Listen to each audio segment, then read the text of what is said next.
Welcome to Dhrubatara blog. সাথে আছে আমি মাসুদ সরকার। এই মুহূর্তে আছি জিনিয়া বাজারে। এখন বাজে প্রায় রাত 12টা। চারিদিকে ব্যাপক কুয়াশা, বাজারে প্রায় সব দোকানপাট বন্ধ, তবে এখানে একটা দোকান এখনও চালু রয়েছে। তো চলুন দেখি এই দোকানে আসলে কি বিক্রি হয়, এক নজর দেখি আমরা। এটা একটা মুদি দোকান দেখা যাচ্ছে, যে আসলে চাটা আছে। তো এই দোকানটি এখনও চালু রয়েছে। আসলে রাত বাজে প্রায় 12:30।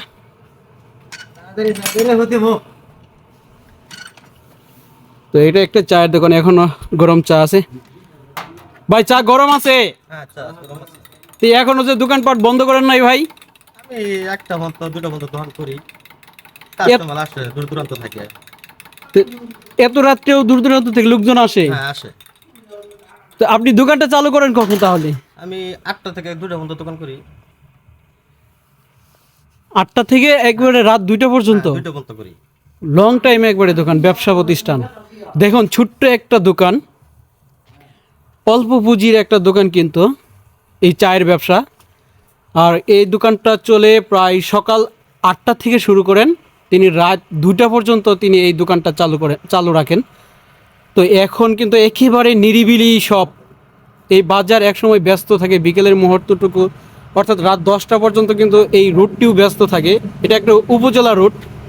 এই যে একটা গাড়ি যাচ্ছে, একেবারে নিরিবিলি রুট চলে যাইতেছে, কিন্তু লোকজন একবারে সবাই এখন একবারে শান্ত পরিবেশ, কিন্তু এখনো এই চায়ের দোকানটা চালু রয়েছে।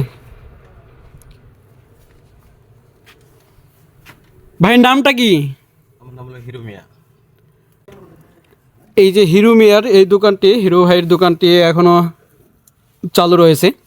তবে যারা একেবারে এখন বর্তমানে বেকার, কি করবেন, কি করা যায়, এই নিয়ে চিন্তিত আছেন, আমার এই ছোট্ট পেজটিতে লাইক কমেন্ট শেয়ার করে পাশে থাকবেন। তবে আমরা ব্যবসায়িক ধারণা নিয়ে এই ভিডিওটি চালু করছি। তো দেখা যাক এই অল্প পুঁজিতে তিনি তার সংসারটা কেমনভাবে চালান, বা অন্যজনের জন্য কী ধরনের পরামর্শ দেন যদি কেউ এই ধরনের চায়ের ব্যবসা করে তার জীবিকা নির্বাহ করতে চায়। চলুন এই সম্পর্কে কিছু জেনে নেওয়া যাক। এই যে একজন ভদ্রলোক এখনও এই শীতের মধ্যে কিন্তু গরম গরম ধোয়া ওঠা চা খাইতেছে, অর্থাৎ গরম গরম এক চুমুক চা কিন্তু আসলেও সবার প্রশান্তি বয়ে আনে আর কি, রাতের, বিশেষ করে এই শীতের মধ্যে।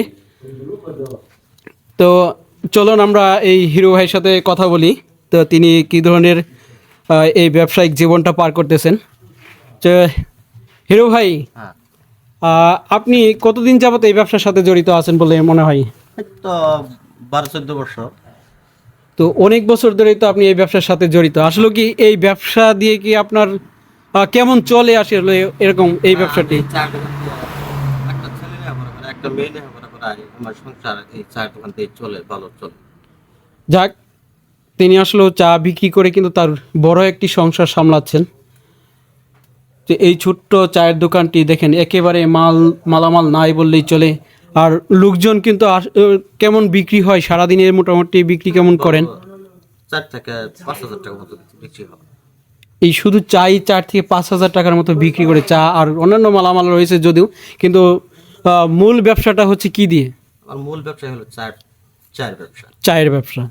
আসলে এখন বর্তমানে মানুষ কিন্তু চা কিন্তু খুব প্রিয় একটা পানীয় হয়ে দাঁড়াইছে মানুষের কাছে, যেটা হলো যে সবাই যখন তখন কিন্তু চা পান করেন আর কি। আত্মীয় স্বজন, এমনকি দূরে কোথাও কাজে গেলে কাজের উৎসাহ নিয়ে আসার জন্য, এমনকি ক্লান্তি দূর করার জন্য অনেকে চা পান বেশ স্বাচ্ছন্দ্যে খান। তো এই যে দেখেন, এই যে মাটির একটা চুলাতে কিন্তু এই চায়ের কেতলি বসানো হয়েছে। তো যাই হোক, একেবারে দেখেন নিরিবিলি, কিন্তু এখনও দোকানপাট আর একটাও খোলা নেই। তো যারা এই আশেপাশে আছেন, হিরো ভাইয়ের দোকানে চা খাবেন, আর এই ব্যবসাটি নিয়েও কিন্তু আসলে আপনারা চিন্তা করতে পারেন। যারা ছোট্ট বাজারে আশেপাশে থাকেন, কিংবা বিশেষ করে শহরের আশেপাশে থাকেন, তারা কিন্তু এই বেকার জীবন পার করার চেয়ে কিছু একটা করা আমার কাছে মনে হয় যে ভালো। তবে আপনারা অল্প পুঁজি নিয়ে কিন্তু এই ব্যবসাটা করতে পারেন। তবে আপনার এই ব্যবসায় পুঁজি কত হতে পারে? পুঁজি ইনকাম খরচ মরচ চলাইয়া, সংসার উন্নতি চলাইয়া, বাড়ির সংসার চলাইয়া, এবং বাসার টাকা। আর আপনি এখানে কত টাকা ক্যাশ ইনভেস্ট করেছিলেন, বা মানে আমি আপনার শুরুটা করেছিলেন কত দিয়ে? 10,000 টাকা দিয়ে শুরু করছিলাম। আমি এই পর্যন্ত আমার দোকান হয়েছে। যাই হোক, মাশাল্লাহ, তিনি তার সংসার সামলিয়েও, তারপরে 2 ছেলে মেয়ের লেখাপড়ার খরচ জোগানোর পরে কিন্তু এই ধরনের ব্যবসাটি এখনও দাঁড় করিয়েছেন। তো চাইলে আপনারাও এই ধরনের ব্যবসা করতে পারেন। তবে এই যে একটা এলইডি দেখা যাচ্ছে, সম্ভবত চায়ের দোকান যখন চালু হয় আসলে সবার পছন্দের এ হচ্ছে যে একটু খবর দেখা, সারা দেশের খবরটা জানা, বিশ্বের খবর জানা। সারাদিনের ক্লান্ত শেষ করে কাজের শেষ বেলায় কিন্তু আসে মানুষ এখানে ভিড় জমায় একটু খবর জানার জন্য। তো যাই হোক, সবার সুস্বাস্থ্য কামনা করি, সবার ব্যবসায়িক জীবন হোক সাফল্যময়। তো আমার জন্য একটা চা বানান।